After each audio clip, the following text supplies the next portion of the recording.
ఓం నమో వేదాత్మకాయ వెంకటేశాయ.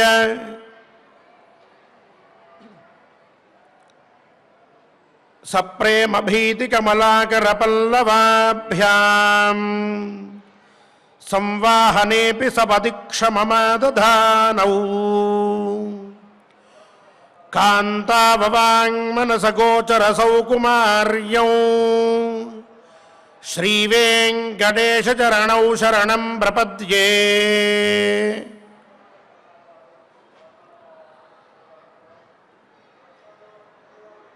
భగవత్ స్వరూపాన్ని మనందరం కూడా తెలుసుకోవాలి అని అంటే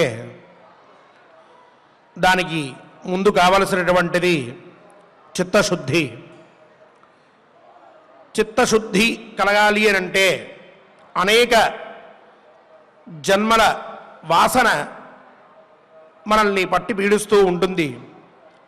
ప్రారబ్ధములు ఎన్నో ఉంటాయి, అవి మనల్ని ఇబ్బంది పెడుతూ ఉంటాయి. భగవత్తత్వాన్ని తెలుసుకోవడం కోసం ఏ ఏ ప్రయత్నములైతే మనం చెయ్యాలో అవి పెద్దల ద్వారానో గ్రంథముల ద్వారానో తెలుసుకుని వాటి గురించి ప్రయత్నం చేద్దాం అని అనుకుంటూ ఉంటే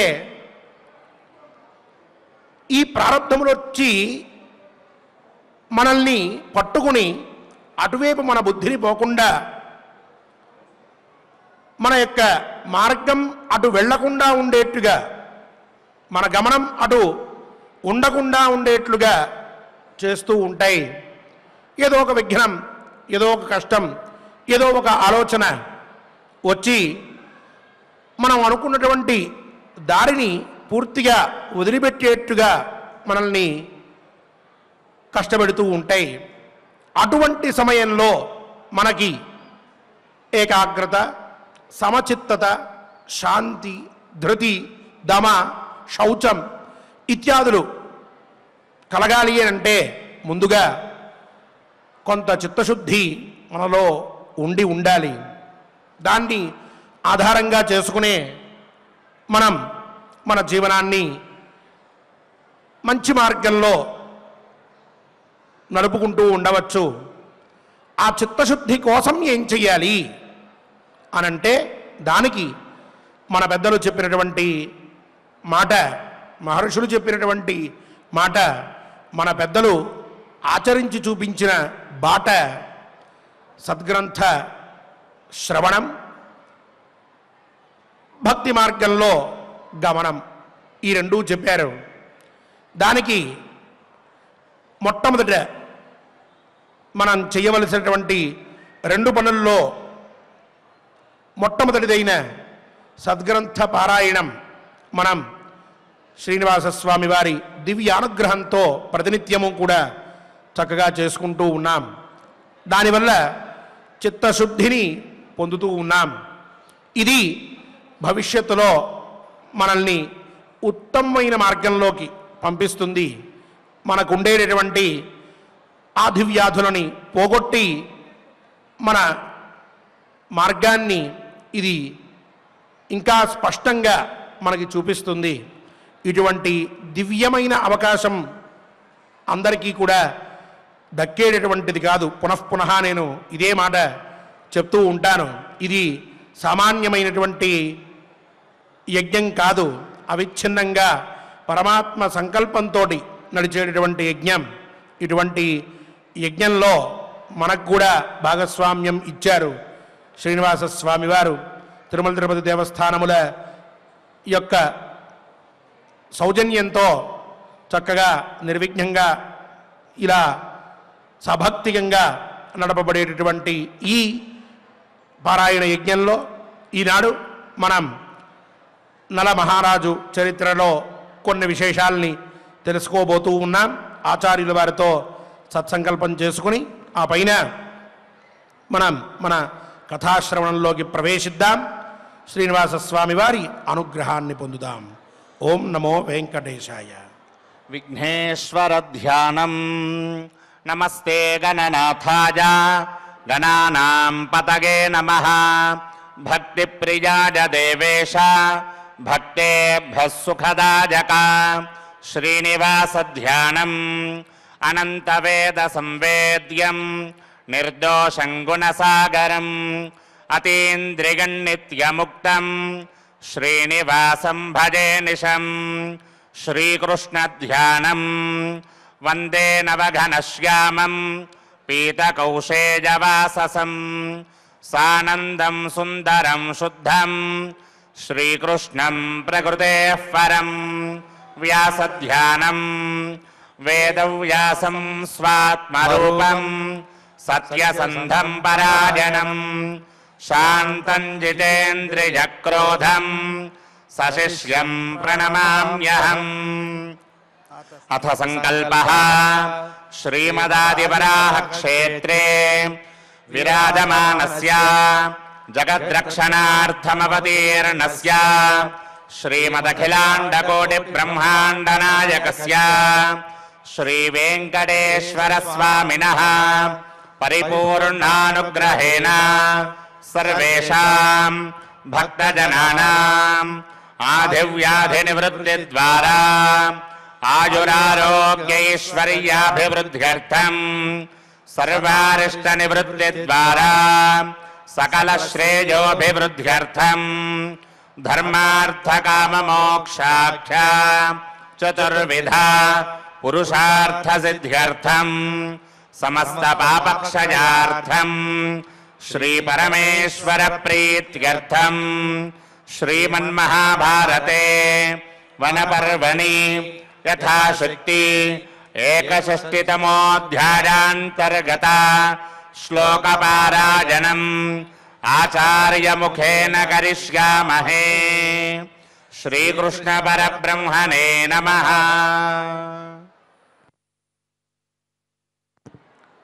నారాయణం నమస్కృత్య నరం చైవ నరోత్తమం దేవీం సరస్వతీం వ్యాసం తతో జయముదీరయేత్. అథ ఏకషష్టితమోऽధ్యాయః. బృహదశ్వ ఉవాచ తతస్తు యాతే వార్ష్ణేయే పుణ్యశ్లోకస్య దీవ్యతః పుష్కరేణ హృతం రాజ్యం యచ్చాన్యద్వసు కించన. హృతం రాజ్యం నలం రాజన్ ప్రహసన్ పుష్కరో బ్రవీత్ ద్యూతం ప్రవర్తతాం భూయః ప్రతిపాణోస్తికస్తవ.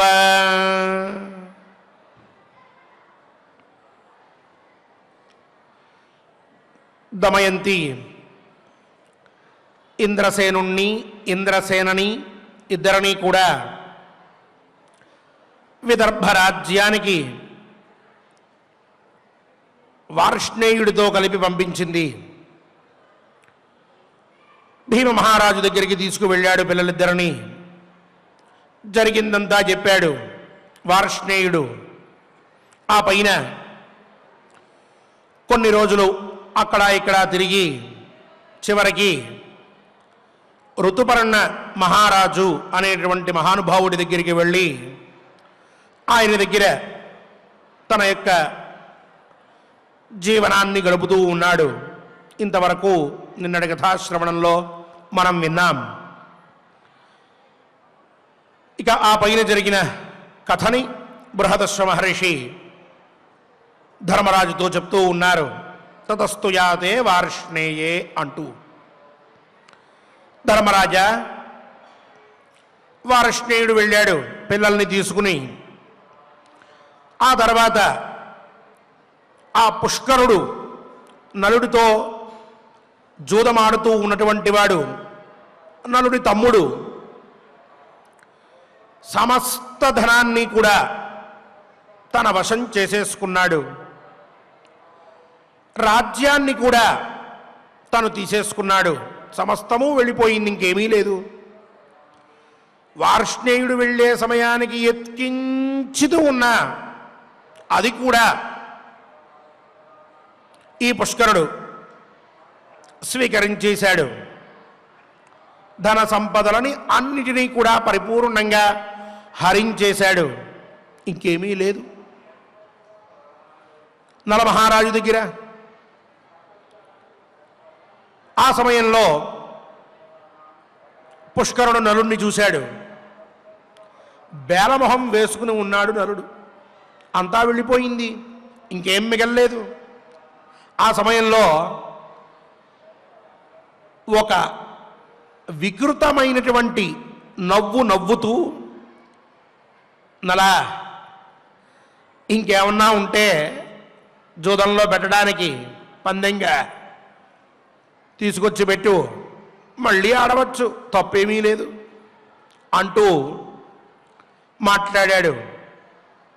ఆ పైన ఇంకొక మాట అంటూ ఉన్నాడు. శిష్టాతే దమయంత్యేక సర్వమన్యచ్చితం మయా దమయంత్యాః పణః సాధు వర్తతాం యది మన్యసే పుష్కరేణైవ ముక్తస్య పుణ్యశ్లోకస్య మన్యునా వ్యదీర్యతేవ హృదయం నచైనం కించిద బ్రవీత్. నలమహారాజు పుష్కరుడు ఇలా అన్నా సరే ఏం మాట్లాడకుండా కూర్చున్నాడు. అప్పుడు ఈ పుష్కరుడు అంటున్నాడు, నీకు దమయంతి ఒక్కదుంది ఇంకా జూదంలో పెట్టడానికి, మిగిలిందంతా నా వశమైపోయింది. ఆ మొత్తాన్ని నేనే జయించేశాను, నేనే గెలుచుకున్నాను. ఇక మిగిలింది నీకంటూ ఏమన్నా ఉన్నదా ఈ భూమండలం మీద అంటే దమయంతి ఒక్కది మాత్రమే. తీసుకొచ్చి పెట్టాను అని అంటే దమయంతిని పందెంలో పెట్టు, మళ్ళీ ఆడదాం, ఎవరు గెలిస్తే వారిదే దమయంతి, తీసుకొచ్చి పెడితే పెట్టవచ్చు అన్నాడు.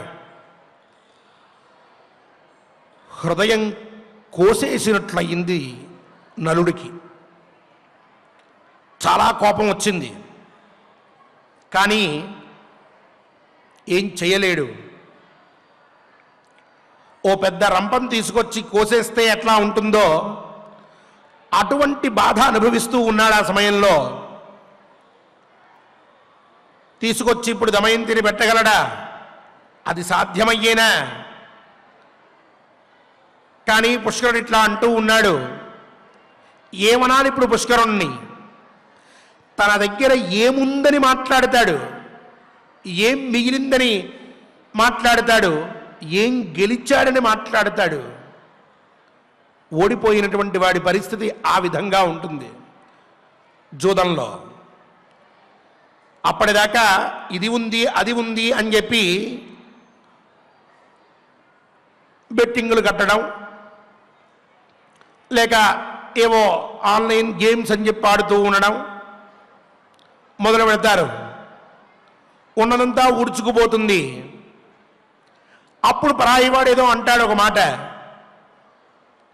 దానికి కోపం వస్తుంది. కానీ ఏం చేయగలరు?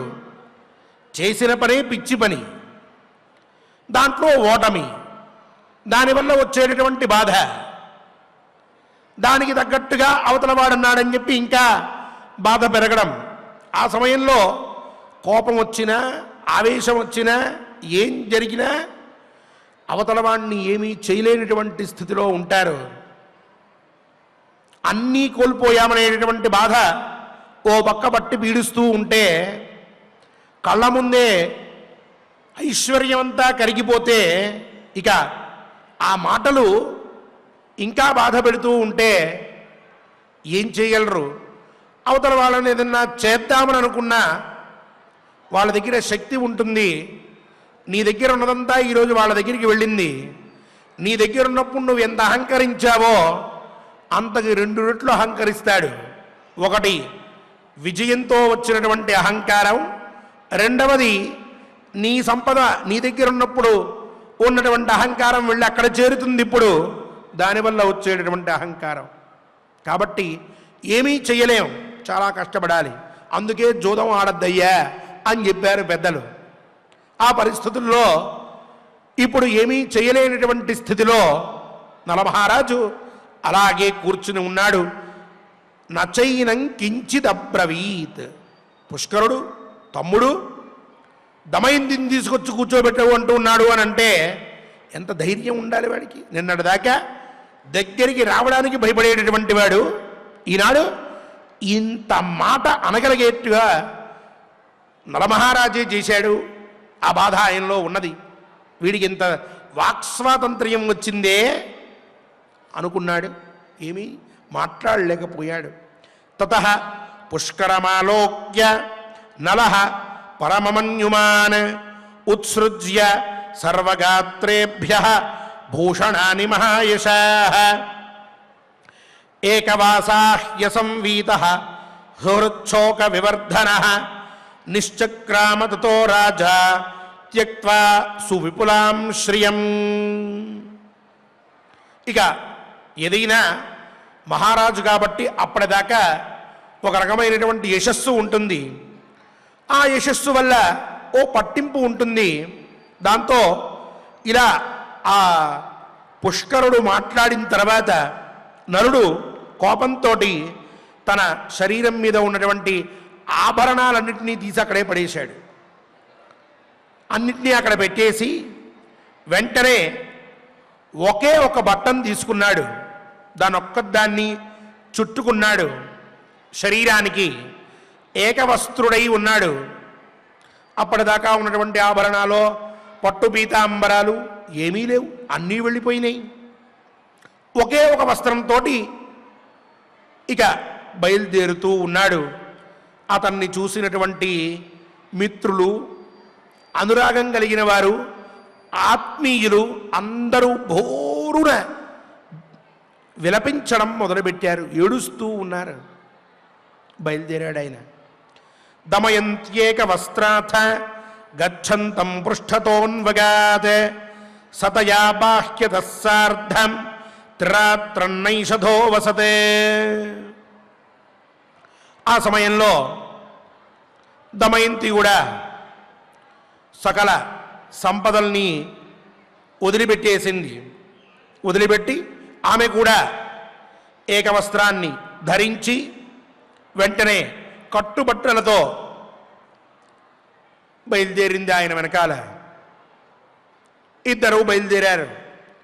మహాయజ్ఞములో మహాదానములో చేస్తూ ఉంటే ఇద్దరూ కూడా చూడముచ్చటగా ప్రపంచానికి ఆదర్శవంతులుగా కనిపించేటువంటి వారు. అటువంటిది ఈనాడు కట్టుబట్టలతో రాజ్యాన్ని విడిచిపెట్టి బయలుదేరారు. ఆ పట్టణాన్ని విడిచిపెట్టారు, నిషధ పట్టణాన్ని. బయటికి వచ్చారు. ఆ పైన దమయంతితో కలిసి 3 రాత్రులు ఈ నలుడు ప్రయాణం చేస్తూ ఉన్నాడు. అట్లా కనిపిస్తూ ఉన్నాడు. అక్కడ ఇక్కడ చెట్ల కింద పుట్టల కింద తలదాచుకుంటూ ఉన్నాడు. ఆ సమయంలో పుష్కరస్తు మహారాజ ఘోషయామాస వైపురే నలే యః సమ్యగాతిష్ఠేత్ సగచ్ఛేద్వధ్యతాం మమ.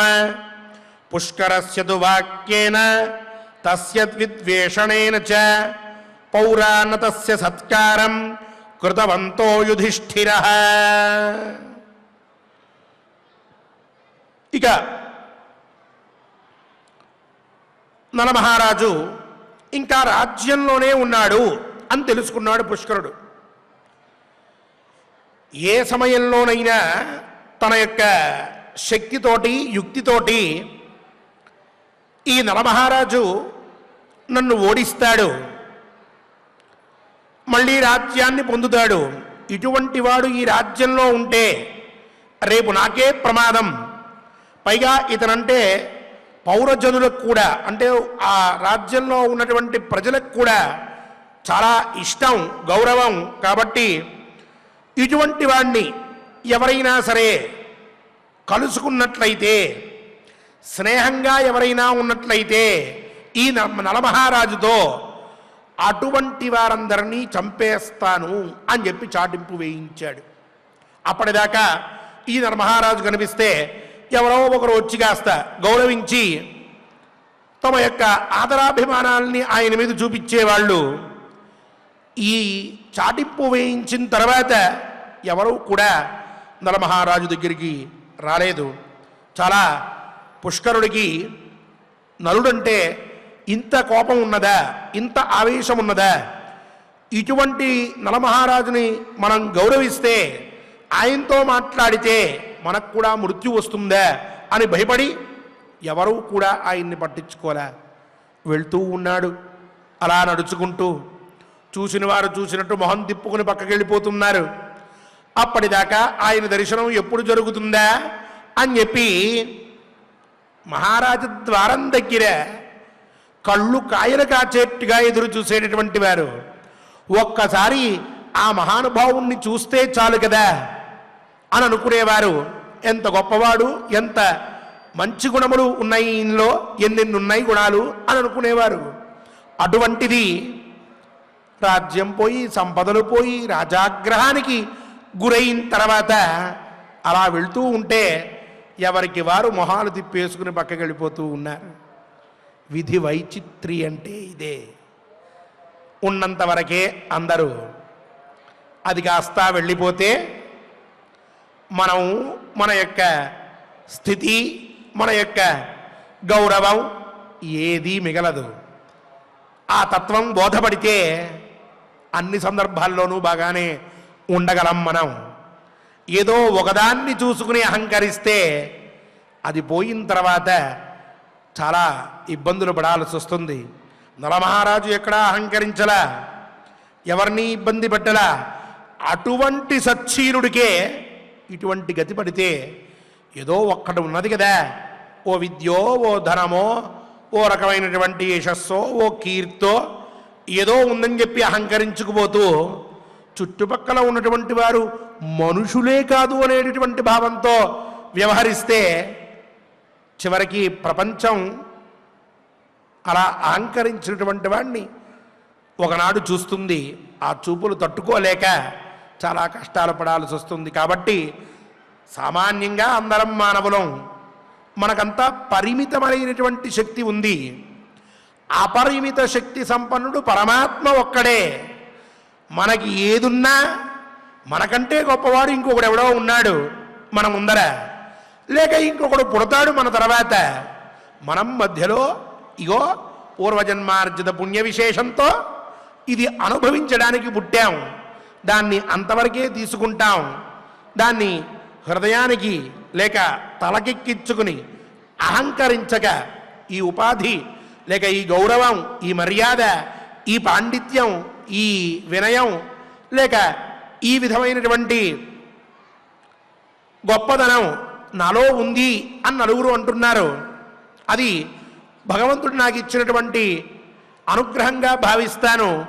కానీ నేను అందరితోటి బాగుంటాను అని అనుకుంటే అప్పుడు బుద్ధి ఎప్పటికీ కూడా మంచి మార్గంలో మనల్ని నడిపిస్తుంది, నలుగురితోటి మనల్ని గౌరవింపచేస్తుంది.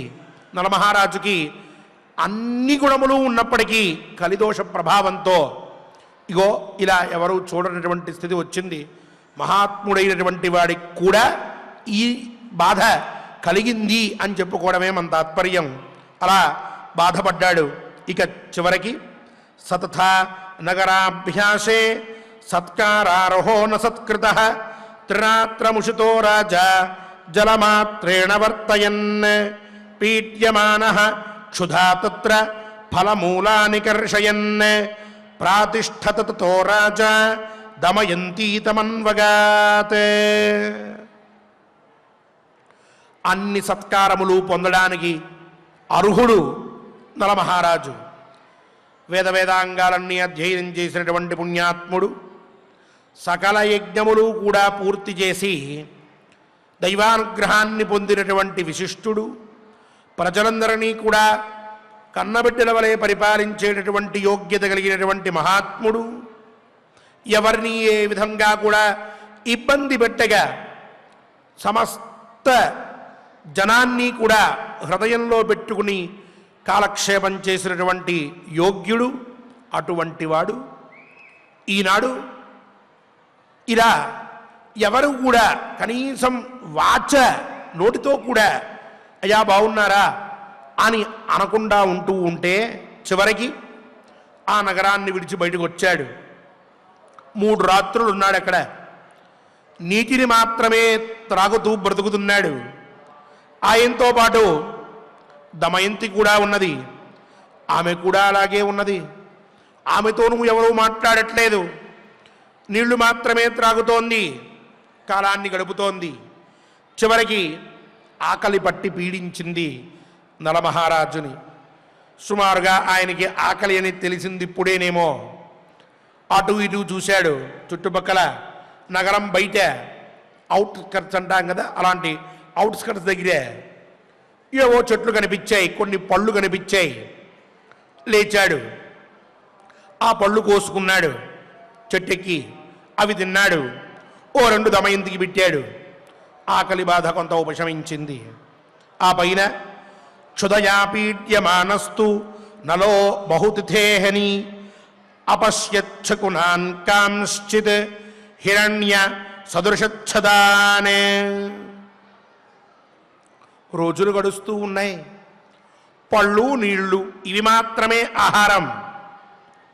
చివరికి ఒకరోజు ఓ దగ్గర కూర్చుని ఉన్నాడు నలమహారాజు. ఆకాశంలో బంగారు మయంతో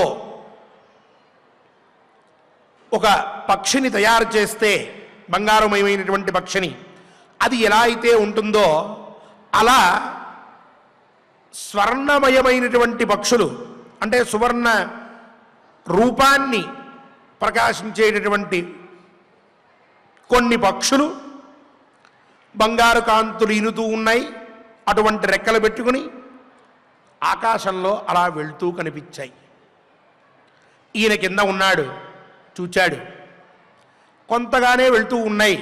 అందుకోవచ్చు వాటిని పొందే వీరుంది. చూచాడు.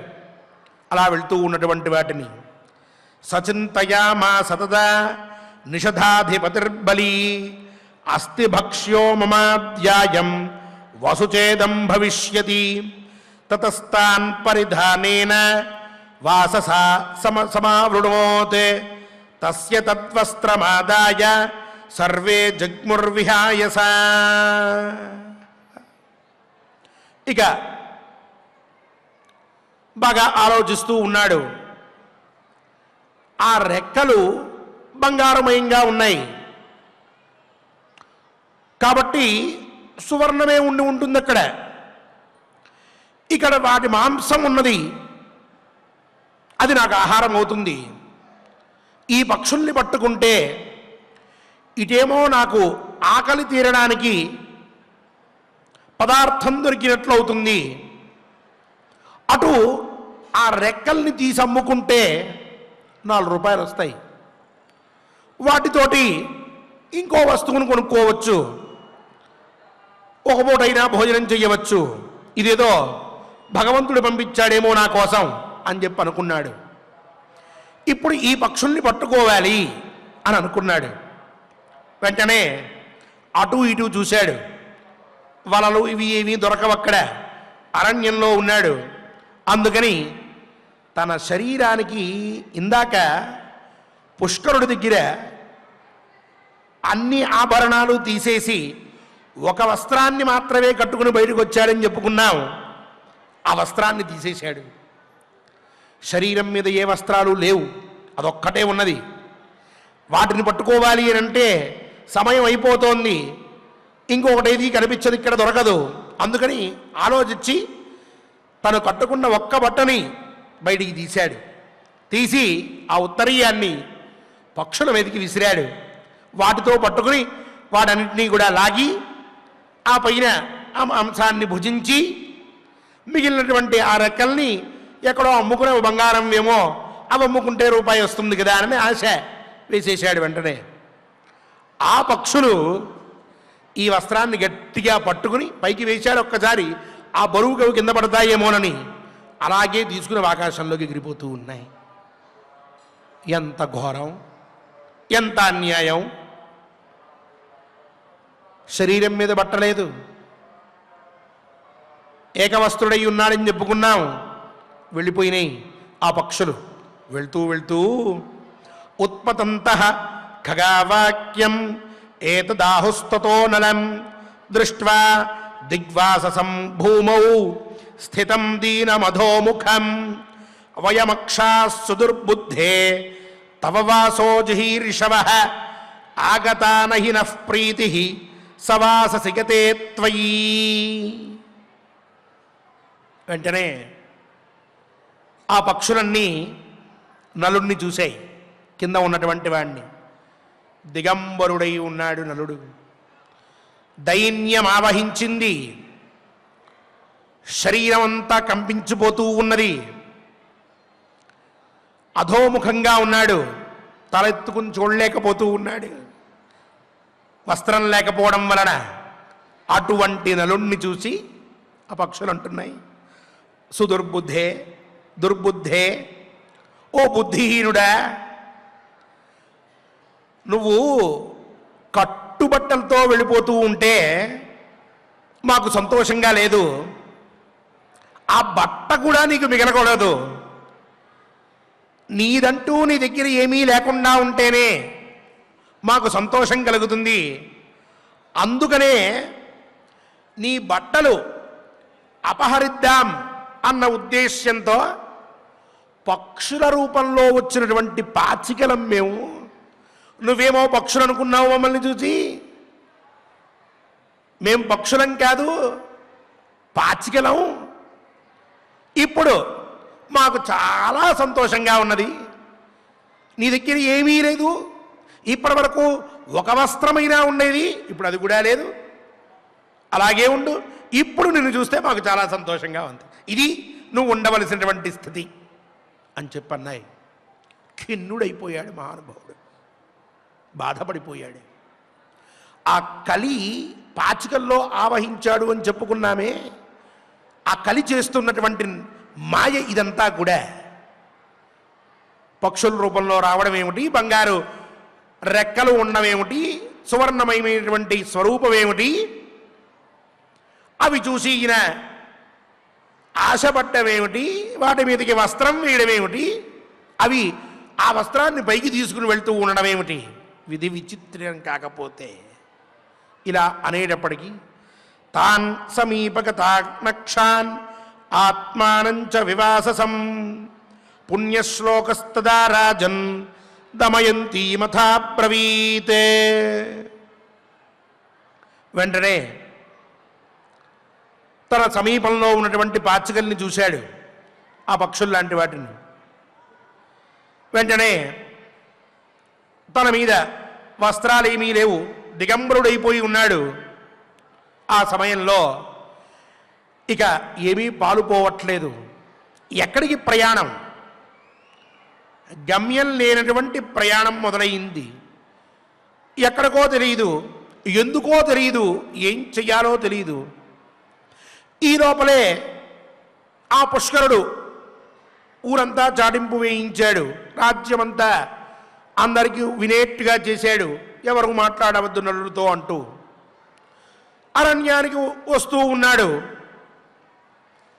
ఎవరు మాట్లాడటం మానేశారు. చివరికి అరణ్యానికి వచ్చాడు. ఇక్కడికి వచ్చిన తర్వాత పాచికలు కూడా మళ్ళీ తన మీద కోపాన్ని చూపించినాయి, వస్త్రాన్ని కూడా తీసేసుకున్నాయి. ఇక ఇప్పుడు ఏం చేస్తే తమ జీవితం బాగుపడుతుంది అర్థం కాలా. కాసేపు ఆలోచించి ఇక నా పరిస్థితి ఇలా ఉన్నది, దమయంతి పరిస్థితి ఏమిటి, ఆమెనేం చేయాలి ఆలోచించి వెంటనే ఓ ప్రదేశంలో ఆగాడు.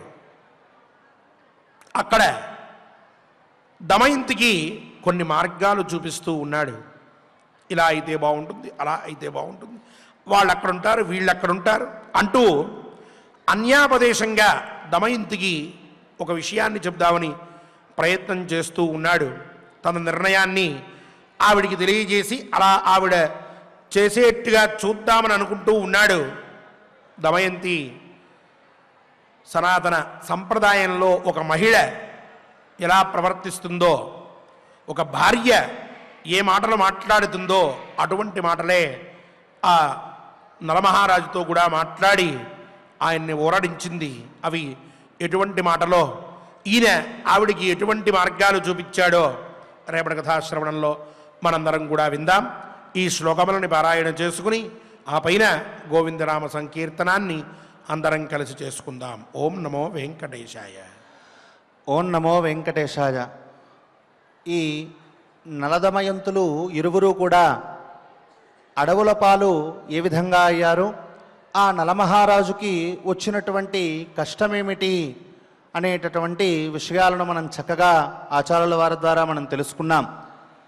అయితే కష్టంలో అతి కష్టమేమిటయ్యా అనంటే శాస్త్రం ఒక వాక్యం చెబుతుంది, కష్టాత్ కష్టతరం క్షుధా అని. మనకి ఎన్ని కష్టాలైనా రావచ్చు, దానిని మనం ఓర్చుకుంటాము. కానీ తినడానికి కనీసము నీరు కానీ లేదు ఆహారం కానీ మనకు లేకపోతే అది దానికి మించినటువంటి కష్టము మరొకటి లేదు అని శాస్త్రం చెబుతూ ఉంది. కాబట్టి ఎప్పుడూ కూడా అంత కష్టము వచ్చేంత వరకు కూడా మనకు ఏ కార్యము యందు కూడా వ్యసనం అనేటటువంటిది పనికిరాదు. కాబట్టి ఖచ్చితంగా మనమంతా కూడా సన్మార్గంలో నడవాలి అనంటే ఇంత కష్టాన్ని అనుభవించేటటువంటి ఈ నలదమయంతుల యొక్క కథాశ్రవణం మనం చేసినట్లయితే చక్కగా ఆ కష్టములన్నిటినీ కూడా తొలగించుకొని యథావిధిగా మళ్ళీ పునః సుఖాన్ని మనం పొందుతాము అనేటటువంటిదే ఈ అధ్యాయముఖ్య సారాంశం. అంతటి మహత్తరమైనటువంటి కథాశ్రవణమును మనం చక్కగా ఆచార్యుల వారి ద్వారా మనం కొంచెం కొంచెం తెలుసుకుంటూ ఉన్నాం. ఇక యథావిధిగా పారాయణం చేసుకుందాం. మహాభారత అంతర్గత వనపర్వంలో 61వ అధ్యాయంలో 1వ శ్లోకం నుంచి మనం పారాయణం చేసుకుందాం. స్వామివారి యొక్క అనుగ్రహాన్ని పొందుదాం. అథ ఏకషష్టితమోऽధ్యాయః. అథ ఏకషష్టితమోऽధ్యాయః. బృహదశ్వ ఉవాచ. బృహదశ్వ ఉవాచ. తతస్తు జాతే వార్ష్ణేయే. తతస్తు జాతే వార్ష్ణేయే. పుణ్యశ్లోకస్య దీవ్యతః. పుణ్యశ్లోకస్య దీవ్యతః. పుష్కరేణ హృతం రాజ్యం. పుష్కరేణ హృతం రాజ్యం. యచ్చాన్యద్వసు కించన. యచ్చాన్యద్వసు కించన.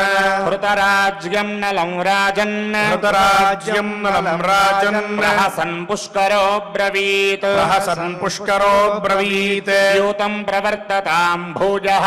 యూతం ప్రవర్తతాం భూయః. ప్రతిపానోస్తి కస్తవ.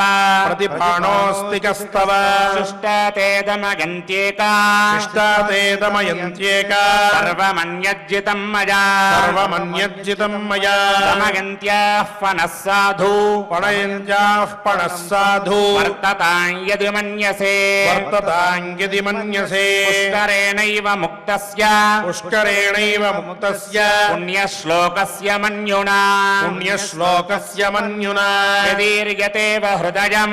యదీర్యతేవ హృదయం. న చైనం కించిదబ్రవీత్. న చైనం కించిదబ్రవీత్. తతః పుష్కరమాలోక్య. తతః పుష్కరమాలోక్య. నలః పరమమన్యుమాన్. నలః పరమమన్యుమాన్. ఉత్సృజ్య సర్వగాత్రేభ్యః. ఉత్సృజ్య సర్వగాత్రేభ్యః. భూషణాని మహాయశాః. భూషణాని మహాయశాః.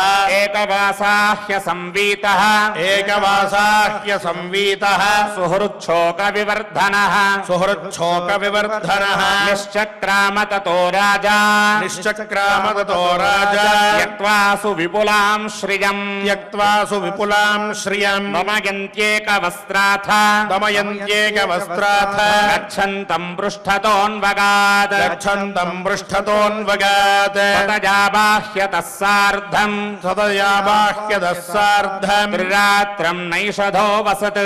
రాత్రన్నైషధో వసత్. పుష్కరస్తు మహారాజా. పుష్కరస్తు మహారాజ.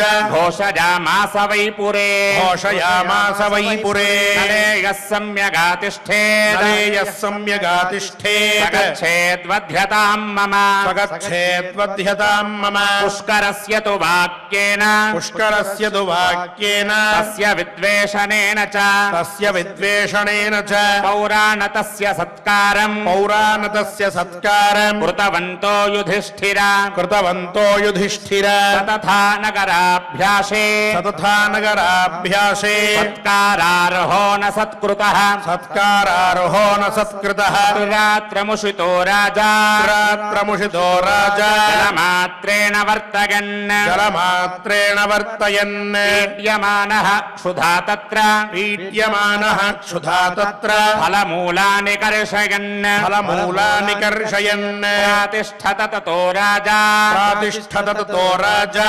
दमयन्तीतमन्वगात् दमयन्तीतमन्वगात् क्षुधया पीड्यमानस्तु क्षुधया पीड्यमानस्तु नलो बहुतिथेहनि नलो बहुतिथेहनि अपश्यच्छकुनान् कांश्चित् अपश्यच्छकुनान् कांश्चित् हिरण्यसदृशच्छदान् हिरण्यसदृशच्छदान् चिन्तयामास तदा सचिन्तयामास तदा निषधाधिपतिर्बली निषधाधिपतिर्बली अस्ति भक्ष्यो ममाद्यायम् अस्ति भक्ष्यो ममाद्यायम् वसुचेदम् भविष्यति वसुचेदम् भविष्यति ततस्तान् परिधानेन ततस्तान् परिधानेन वाससाससमावृणोत् वाससाससमावृणोत् तस्य तद्वस्त्रमादाय तस्य तद्वस्त्रमादाय सर्वे जग्मुर्विहागसा सर्वे जग्मुर्विहायसा उत्पतन्तः खगावाक्यम् उत्पतन्तः खगावाक्यम् एतदाहुस्ततो नलम्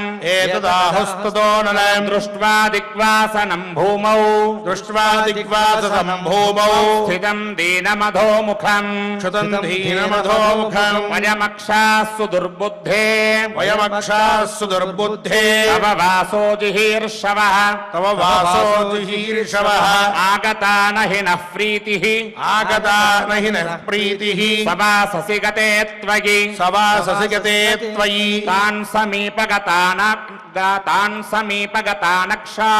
तान् समीपगतानक्षान् आत्मानम् च विवाससम् आत्मानम् च विवाससम् पुण्यश्लोकस्तदा राजन् पुण्यश्लोकस्तदा राजन् दमयन्ती मथा ब्रवीत् दमयन्ती तथा ब्रवीत् ఓం నమో వెంకటేశాయ. గోవిందనామ సంకీర్తనాన్ని చక్కగా మనందరం కలిసి ఇప్పుడు ఆచరించుకుందాం.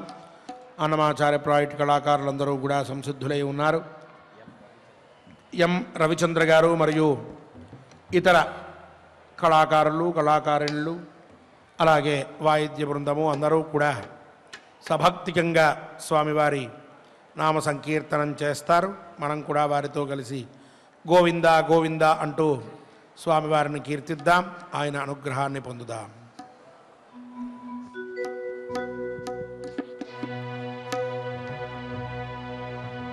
ఏడుకొండలవాడ వెంకటరమణ గోవింద వెంకటరమణ గోవింద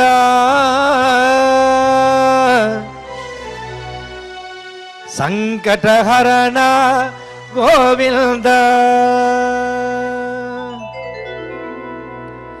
శ్రీనివాస శ్రీ వెంకటేశ భక్తవత్సల భాగవత ప్రియ నిత్య నిర్మల నీలమేఘ శ్యామ పురాణ పురుష పుండరీకాక్ష నందనందన నవనీత చోర పశుపాలక శ్రీ పాప విమోచన దుష్ట సంహార దురిత నివారణ శిష్ట పరిపాలక కష్ట నివారణ హరి గోవింద హరి గోవింద గోకుల నందన గోవింద గోవింద హరి గోవింద గోకుల నందన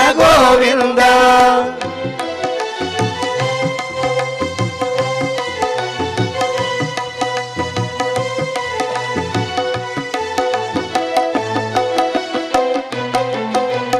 వజ్రమకుటధర గోవింద వరాహమూర్తి గోవింద గోపీ జనలోల గోవింద గోవర్ధనోద్ధార గోవింద దశరథనందన గోవింద దశముఖమర్ధన గోవింద పక్షివాహన గోవింద పాండవ ప్రియ గోవింద మత్స్యకూర్మ గోవింద మధుసూదన హరి గోవింద వరాహ నరసింహ గోవింద వామన భృగురామ గోవింద బలరామానుజ గోవింద బౌద్ధ కల్కిధర గోవింద వేణుగాన ప్రియ గోవింద వెంకటరమణ గోవింద హరి గోవింద హరి గోవింద గోకుల నందన గోవింద గోవింద హరి గోవింద గోకుల నందన గోవింద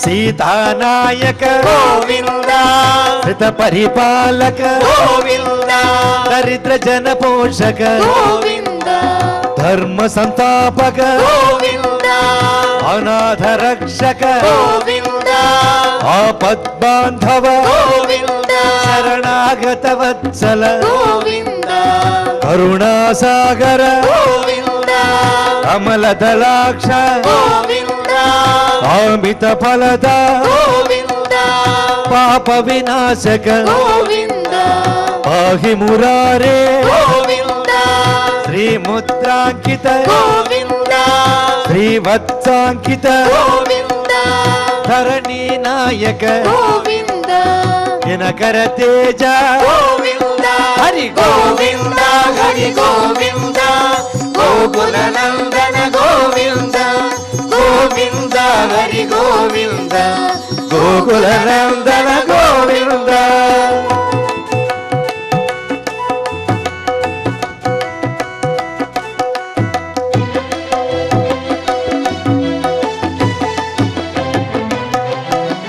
పద్మావతి ప్రియ గోవింద ప్రసన్నమూర్తి గోవింద అభయహస్త గోవింద అక్షయ వరద గోవింద శంఖ చక్రధర గోవింద శాంగ గదాధర గోవింద విరజాతిరస్త గోవింద విరోధి మర్ధన గోవింద సాలగ్రామధర గోవింద సహస్రనామ గోవింద లక్ష్మీ వల్లభ గోవింద లక్ష్మణాగ్రజ గోవింద కస్తూరి తిలక గోవింద కాంచనంబరధర గోవింద గరుడ వాహన గోవింద గజరాజ రక్షక గోవింద హరి గోవింద హరి గోవింద గోకుల నందన గోవింద గోవింద హరి గోవింద గోకుల నందన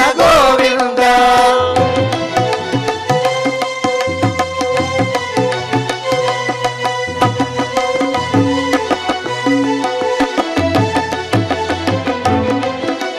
వానర సేవిత గోవింద భారతి బంధన గోవింద సప్తగిరీశ గోవింద ఏక స్వరూప గోవింద శ్రీరామకృష్ణ గోవింద రఘుకుల నందన గోవింద ప్రత్యక్ష దేవ గోవింద పరమ దయాకర గోవింద వజ్ర కవచధర గోవింద వైజయంతి మాల గోవింద వడ్డి కాసుల వాడ గోవింద వసుదేవ తనయ గోవింద బిల్వ పత్రాచిత గోవింద భిక్షుక సంస్థుత గోవింద స్త్రీ పుంరూప గోవింద శివ కేశవమూర్తి గోవింద హరి గోవింద హరి గోవింద గోకుల నందన గోవింద గోవింద హరి గోవింద గోకుల నందన గోవింద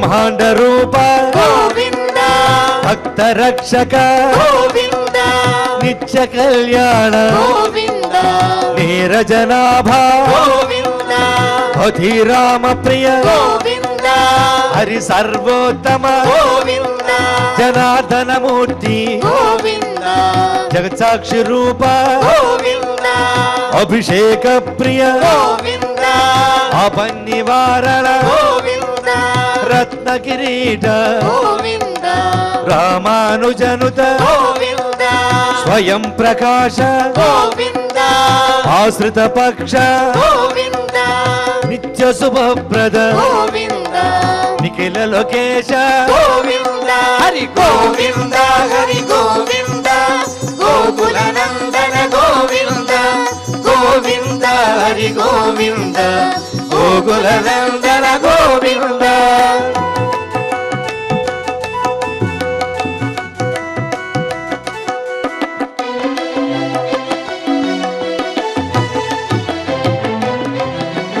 ఆనంద రూప గోవింద ఆజంతరహిత గోవింద ఇహ పరదాయక గోవింద యువరాజ రక్షక గోవింద పరమ దయాళు గోవింద పద్మనాభ హరి గోవింద తిరుమల వాస గోవింద తులసీ వనమాల గోవింద శేషశాయినే గోవింద శేషాద్రి నిలయ గోవింద మత్స్యావతార గోవింద ఏడు కొండలవాడ గోవింద హరి గోవింద హరి గోవింద గోకుల నందన గోవింద గోవింద హరి గోవింద గోకుల నందన గోవింద గోవింద హరి గోవింద గోకుల నందన గోవింద గోవింద హరి గోవింద గోకుల నందన గోవింద గోవింద హరి గోవింద గోకుల నందన గోవింద గోవింద హరి గోవింద గోకుల నందన గోవింద గోవింద హరి గోవింద గోకుల నందన గోవింద గోవింద హరి గోవింద గోకుల నందన గోవింద గోవింద హరి గోవింద గోకుల నందన గోవింద గోవింద హరి గోవింద గోకుల నందన గోవింద గోకుల నందన గోవింద గోకుల నందన గోవింద గోకుల నందన గోవింద గోకుల నందన గోవింద ఏడు కొండలవాడ వెంకటరమణ గోవింద గోవింద గోవింద గోవింద గోవింద. ఓం నమో వెంకటేశాయ. సుమధురమైన గోవిందనామ సంకీర్తనాన్ని సభక్తిగా చేసుకున్నాం. ఇప్పుడు క్షమాప్రార్థనాదులతో స్వామివారిని ప్రార్థిద్దాం. పారాయణాన్ని చక్కగా మంగళాంతంగా పూర్తి చేసుకుందాం. అథ క్షమా ప్రార్థనా యదక్షరపదభ్రష్టం మాత్రాహీనం చ యద్భవేత్ తత్సర్వం క్షమ్యతాం దేవా నారాయణ నమోస్తుతే. అథ లోకక్షేమ ప్రార్థనా స్వస్తి ప్రజాభ్యః పరిపాలయంతాం న్యాయేన మార్గేణ మహీం మహిషాః. గోబ్రాహ్మణేభ్యः శుభమస్తు నిత్యం. లోకాः సమస్తాः సుఖినో భవంతు. అథ భగవత్సమర్పణం కాయేన వాచా మనసేంద్రియైర్వా బుద్ధ్యాత్మనా వా ప్రకృతే స్వభావాత్ కరోమి యద్యత్ సకలం పరస్మై నారాయణాయేతి సమర్పయామి. అథ మంగళం శ్రియః కాంతాయ కళ్యాణ నిధయే నిధయేర్థినాం శ్రీవేంకట నివాసాయ శ్రీనివాసాయ మంగళం.